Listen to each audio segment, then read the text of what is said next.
So where is it? The laptop. Sir, I'm not here to talk about the laptop. I'm here to talk about the FBI cyber program. You are the assistant director of FBI Cyber. I want to know where Hunter Biden's laptop is. Where is it? Sir, I don't know that answer. That is astonishing to me.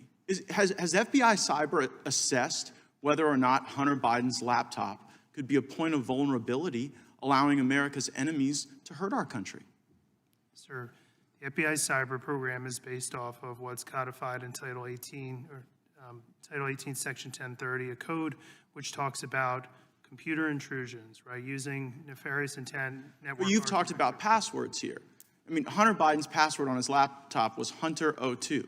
He drops it off at a repair store. I'm holding the receipt from Max Computer Repair, where in December 2019, they turned over this laptop to the FBI. And what now you're telling me right here is that as the assistant director of FBI Cyber, you don't know where this is after it was turned over to you 3 years ago.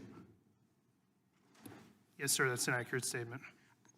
How are Americans supposed to trust that you can protect us from the next colonial pipeline if it seems that you can't locate a laptop that was given to you 3 years ago from the first family, potentially creating vulnerabilities for our country? Sir, it's not in the purview of my investigative responsibilities. But that is shocking that you wouldn't, as the assistant director of cyber, know whether or not there are international business deals, kickbacks, shakedowns that are on this laptop that would make the first family suspect to some sort of compromise. Mr. Assistant Director, have you assessed whether or not the first family is compromised as a result of the Hunter Biden laptop? Sir, as a representative of the FBI cyber program, it is not in the realm of my responsibilities to deal with the questions that you're asking me. Has anyone at FBI Cyber been asked to make assessments whether or not the laptop creates a point of vulnerability?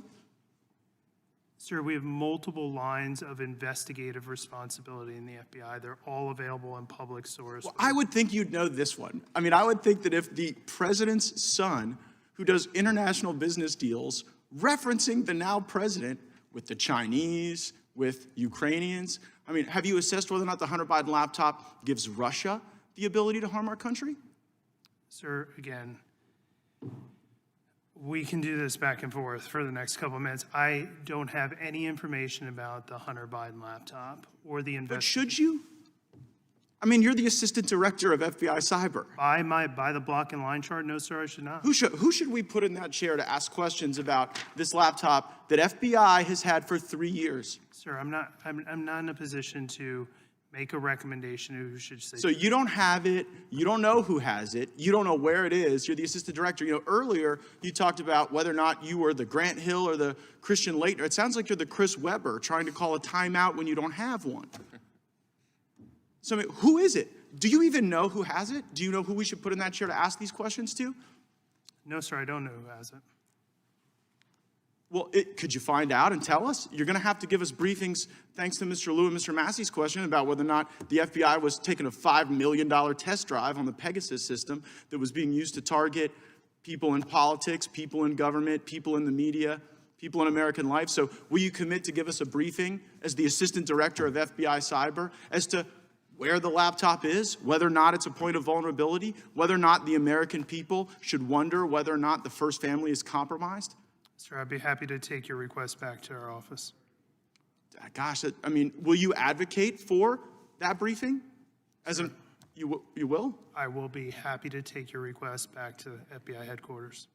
Well, do you believe that that is a briefing that the Congress is worthy of having, I guess? Sir, I'm not going to answer that question. Right? I'm here to talk. The invitation says oversight of the FBI's cyber division. It does not say anything. Well, right, but I mean, this is a cyber asset. This is a point of vulnerability. If there are passwords, if there are business deals, if there are references to things that could harm our country, like you can't even sit here right now and say that you know that there's not a point of vulnerability. Maybe there are other crimes, maybe there are tax issues or whatever, but as it relates to our, I mean, is the first family sufficient cyber infrastructure to protect? You don't even know if they're compromised. Tell you what, Mr. Chairman, I seek unanimous consent to enter into the record of this committee the contents of Hunter Biden's laptop, which I'm in possession of. I'm not.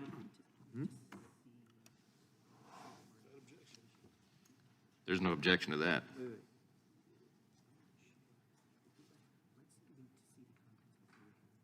So I can't say no objection. I've never had. I such will a object pending further investigation. And what's the basis of that objection? It's a unanimous consent request, and I object pending. Very well, I have a subsequent question. Mr. Chairman, I seek unanimous consent to enter into the record the receipt It may very well be from the Mac entered- shop. It may very well be entered into the record after we look at it further. Very well, Mr. Chairman, I have a Ms. subsequent Demings is unanimous not consent. recognized. Oh, I'm sorry.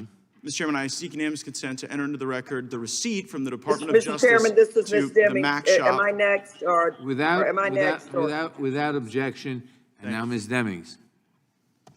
Thank you so much, Mr. Chairman, and thank you, Assistant Director Vondram, for your patience, your endurance, and most of all, for your service to our nation. In a February 9th advisory, FBI and partner agencies warned about the continued prevalence of phishing emails, remote desktop protocols, exploitation of software vulnerabilities as attackers' strategies for gaining access to systems.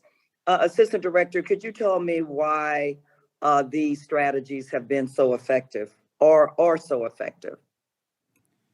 Ma'am, could you restate that question? I missed part towards the end. I just want to make sure I'm crisp on the answer.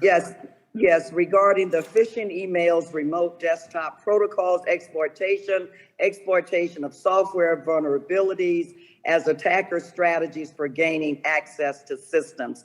Could you please tell us why these strategies have been so effective? Sure, because remote desktop protocol is going to give any adversary direct access to essentially command and control of a server or of a user end computer, and that will give them the rights, the administrative rights to arguably do whatever they need to do to meet the intent of their attack. Which tactic, phishing emails versus software exploitation, is most commonly used by cyber attackers? Ma'am, it's any of the above, based on what's going to work. So attackers will often look for broad vulnerabilities and deploy multiple different tools or vectors of attack to achieve their goals. So it's very, very challenging to say statistically which one is more prevalent. The better question is, how have we as a collective at the American level, but also the corporation level, armed ourselves to defend against them? Okay, and could you answer that question? Sure. I mean, it's all about, hygiene for information security. I've mentioned a few of these, right? Multi-factor authentication, two-factor authentication for all of us at home on general accounts, complicated passwords, having active backups, those types of standard, what I would call hygiene, operating system, routine operating system maintenance is very, very important. What level of cooperation have you seen from the private sector in terms of arming their systems and working with you to do just that? I mean, we have very, very strong relationships with the private sector that cross-cut, pretty much every industry in this country. And so I mentioned this earlier in my testimony, I think the private sector has really answered the bell here in the last year about coming and being part of solutions, because they own a lot of the infrastructure that we all use to have our daily access to the internet. And so they're seeing adversary activity very, very quickly, and they've been a tremendous part of the solution in the distant past, but really in the recent past. What other, type of cyber attacks, or we talked about the phishing emails, we talked about the software exploitation. What other types of strategies did you see in 2021? Well, we look at it, there's ransomware, botnets, I mean, the list goes on and on. Spear phishing is a very, very important targeting tool that all of the adversaries use.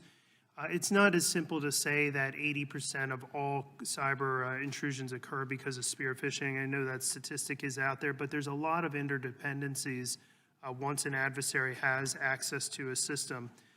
But, you know, really arming an organization or institution with understanding what spear phishing looks like, very, very helpful step for any organization. Thank you. Mr. Chairman, I yield back.